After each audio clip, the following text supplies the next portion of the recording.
দুই দিন পার হলেও মিটল না পৌরসভার অস্থায়ী সাফাই কর্মীদের কর্মবিরতি। বালুরঘাট পৌরসভায় অস্থায়ী সাফাই কর্মীদের বেতন চেয়ে বিক্ষোভ পৌরসভার সামনে। এদিন থেকে অনির্দিষ্টকালের সাফাই কাজ বন্ধ করেছে সাফাই কর্মীরা। বেতনের দাবিতে পৌরসভায় বিক্ষোভের পাশাপাশি সাফাই কাজ বন্ধ করায় সাফাই কর্মীদের পরিষেবার অভাবে ভুগতে হবে বালুরঘাটবাসীকে। কিছু বললাম, এরপরে আমাদের দাবি আছে, যেমন আমাদের কর্মীরা রোদের ঝড়ে বৃষ্টিতে কাজ করে এবং লেবার হাই ড্রেনে নামে, বুক অব্দি ড্রেনে জলে নামে, তার কোনো সেফটি গ্লাভস নেই, তার কোনো ড্রাম বুট নাই। বৃষ্টির মধ্যে আমাদের যারা আমরা ডিআরডব্লিউ স্টাফ তাদের জন্য কোনো রেইনকোট নাই, অথচ যারা অফিসে কাজ করে টেবিল চেয়ারে বসে তাদের জন্য ইন্স্যুরেন্স আছে, বিভিন্ন সুযোগ সুবিধা আছে। আমাদের জন্য কি আছে? তাহলে আমরা কীভাবে খেটে খাই মরে যাবো? আমাদের জন্য কোনো কিছু নেই। প্লাস নতুন নতুন নিয়োগ হয়, ঠিক আছে, অফিসের প্রসিজার অনুযায়ী নিয়োগ হয়, তবে আমাদের মধ্যে তো অনেক শিক্ষিত সমাজের ছেলেপেলে আছে যারা আমরাও তো পড়াইছি, তাদের কি আমরা নোংরা কাজ করছি বলে ওরাও নোংরা কাজ করবে? এটা তো না, কেউ তো চায় না সেটা। এবার সেখানেও তো আমাদের সুযোগ দেওয়া হচ্ছে না, সেখানেও আমাদের সুযোগ দেওয়া হোক, আমাদের কিছু লোক নেওয়া হোক। শিক্ষিত তাদের কাজ দেয় না। হ্যাঁ, এবার আমাদের বলা হয় যে না আপনাদের হচ্ছে না, লোক নেওয়া হয়ে গেছে। তো লোক নিচ্ছে কীভাবে?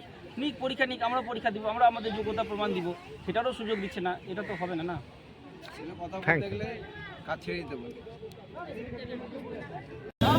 আমাদের ধর্মঘাট করছে কেন?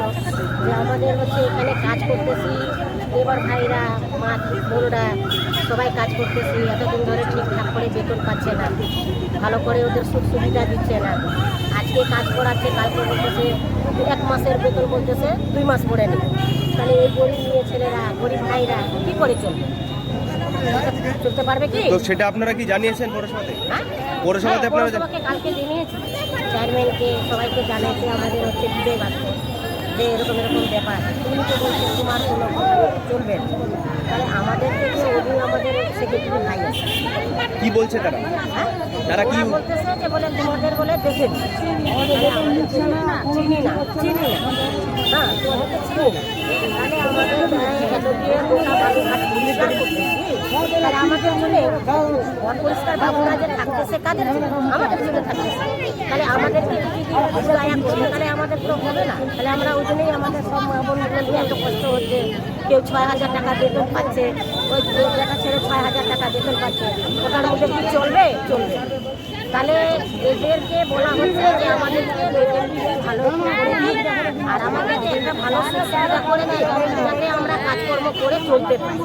তো এখন আপনারা কি করবেন? এখন আমরা কি করবো? আমরা আর আমাদের করে যায় চেয়ারম্যান আমাদের সঙ্গে কথা বলবে, আমাদের সঙ্গে সাথে কথা যদি বলে তাহলে আমরা তো কোনো ঝগড়া টগড়া করবো না। আমাদের যদি বলে দেয় আমরা সরকারি রুল আছে, সরকারি পয়সা দিই,